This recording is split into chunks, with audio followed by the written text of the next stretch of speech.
for the cancer. It could have been. It's hard to say, you know. It's just so hard to say because, I mean, I saw the most outrageous thing I think I've ever seen a few months ago on the bus on 27th Avenue here, which is filled with characters all the way up to Metro Center and back. I mean, outrageous, the most demented characters you've ever seen. If you ever rode the bus on 27th Avenue, you see what I mean.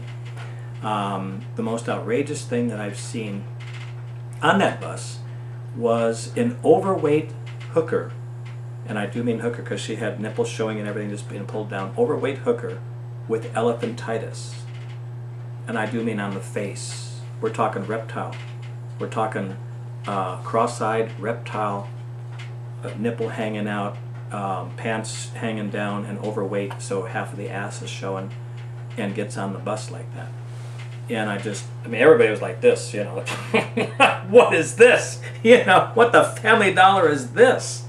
You know, I mean, nobody could believe it. Nobody could even believe it. And she just sat there like this, you know. And got off, I don't know, a couple miles up, and everybody's like, oh my God, man. You know? And then another time, this guy gets on the bus. He's got swastikas from head to toe. He's bald-headed. Swastikas tattooed from head to toe, face, everything. We're talking just everywhere you look, there's a swastika on his whole body, you know. And he's wearing the big, you know, Nazi boots, you know, with the swastikas on the boots and everything, you know. And he's on the bus and he's bragging to this other gangster, you know, about how he just got out of prison in Louisiana. I don't know if he broke out or they actually let him out, or I don't know what the situation was. And he's talking racist stuff, you know, how he hates black people on the bus. And it just happened to be a black lady that was just sitting right behind him. And she went off on him and said, "What'd you say about my people?" and pulled out of her bra a .22 Jennings automatic and put it right up to his head. And she cocked it like this. She says, "You're going to get off at the next bus stop, buddy." And he just sat there like this.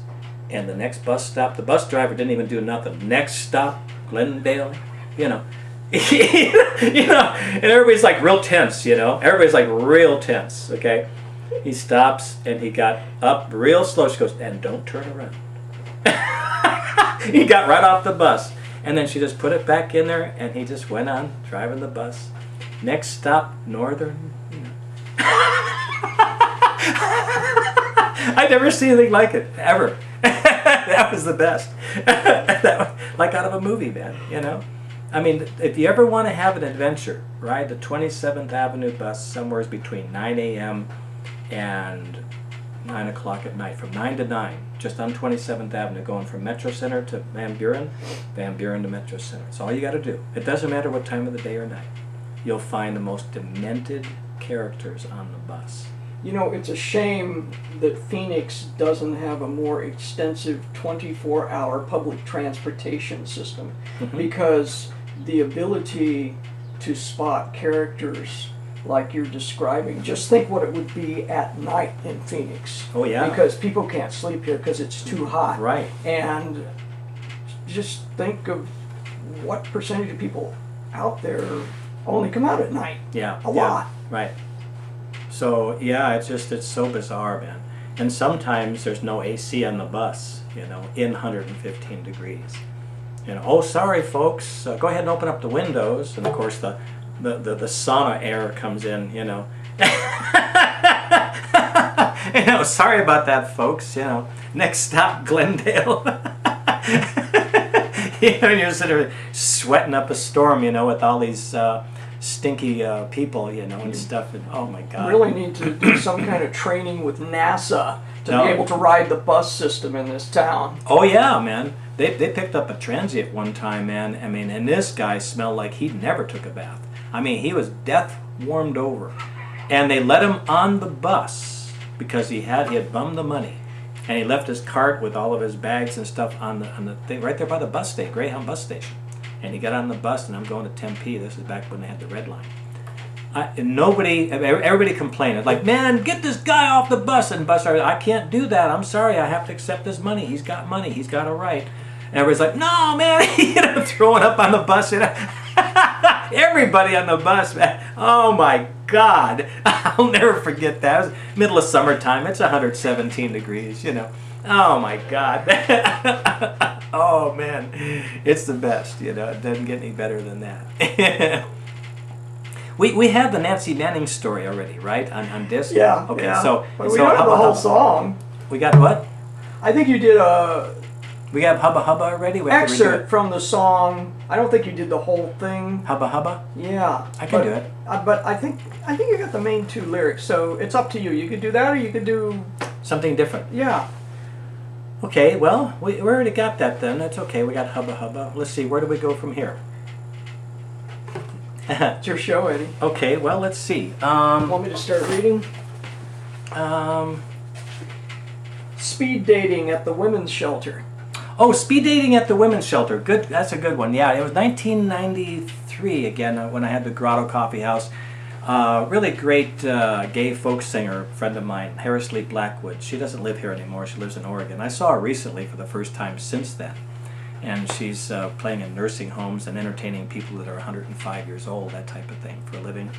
And anyways, she called me one day and she said, Eddie, you know, she used to play at the Grotto Coffee House all the time, you know, and her and her friend, you know, and Janice, they were great folk singers, you know, kind of like the Indigo Girls, you know, really, really good.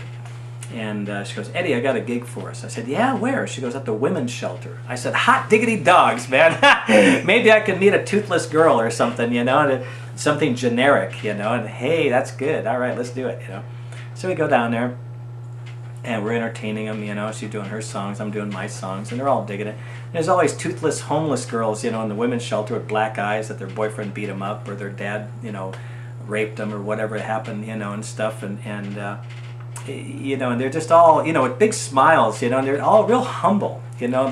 There must have been like 14 of them sitting there watching us, you know. And they're all making eyes at me, you know, and I'm like, they go, hey, you know, and afterwards they're talking to me and stuff, hey, you know, and you're really cool, you know, and blah, blah, blah, you should give me your number, I'll call you, you know, and stuff. And I didn't give my number. I said, well, I don't have a phone right now, you know. I wanted to, I really wanted to, you know, but then after that I went down there, you know, and picked up a few, you know, and brought them home with me, you know. And it was weird. It was just, I was like, man, I never thought I could pick up a chick at a women's homeless shelter. Boy, talk about, you know, talk about heaven. You know, I mean, that's better than the Greyhound bus station, if you think about it, you know. At midnight, you know, it's better than that, you know. You know, think about it, you know. So, you know, I mean, God, for all you guys out there, you know, that don't have any money, just go down to your local women's homeless shelter, you know, and you can pick up a chick like that. You can pick up a lot of other things too, you know. You can find that out too on the hard way, you know. So, anyways. You got a song about a homeless girl? Yeah, it's about that very thing, about going, you know, and playing music at the women's homeless shelter and then going down there afterwards.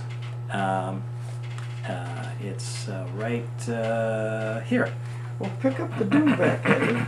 Well, how about if I pick up the mandolin? Oh, absolutely. Would that be absolutely. good? Yeah, That would be you even can have better. that mandolin right there. Then I can play it for you. There you go, sir. I'll just play a short version. Okay. Down there. Limited on space here. The House of Clutter, you know. Let me just make sure this thing is in tune before I play it, otherwise it's going to sound nasty. I think it's in tune for the most part. It depends on the humidity, you know. But let me see here. A little bit out of tune.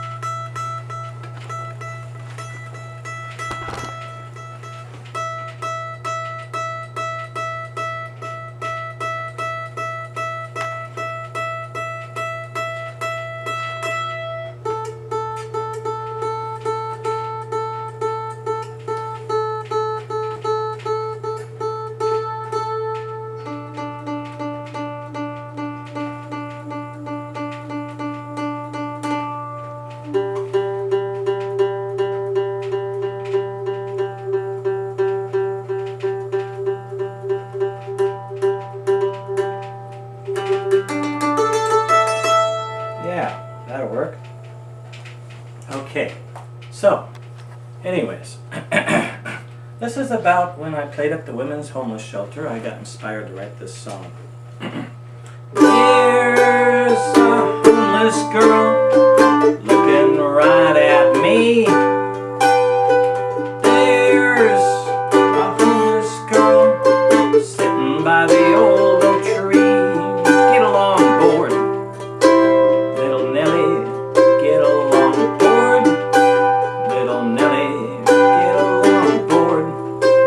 Little Nellie, there's better days to come. There's a homeless girl walking down the road. There's a homeless girl carrying that heavy load. Get along board. Little Nellie, get along board. Little Nellie, get along board. Little Nellie, you know there's hell to pay. I went to the women's shelter down in Ghetto Town. I went to the women's shelter. No, I was looking around. Get along board. Little Nellie, get along board. Little Nellie, get along board. Little Nellie, there's better days to come. God, find me a homeless girl in the jungle downtown. God, find me a homeless girl. It'll turn my head around. Get along board. Little Nellie, get along board. Board. Little Nellie, get along board. A longboard. Little Nellie, you know there's hell to pay. Yeah, okay. God, find me a homeless girl in the ghetto downtown. God, find me a homeless girl. It'll turn my head around. Get along board. Little Nellie, it's been a long time since I played this. Get along board. I've never played it. Little Nellie, get along board.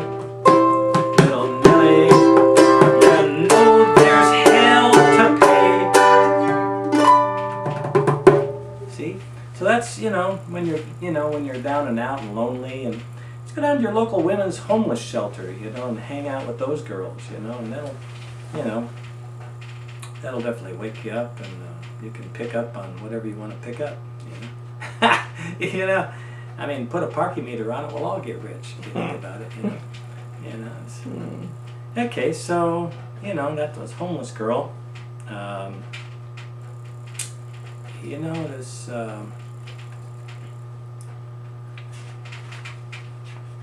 I remember when I wrote this like bluegrassy type song that you've never heard called Bony Fingers, and it's not the Hoyt Axton Bony Fingers. This is one that pretty rare actually. I think I recorded it.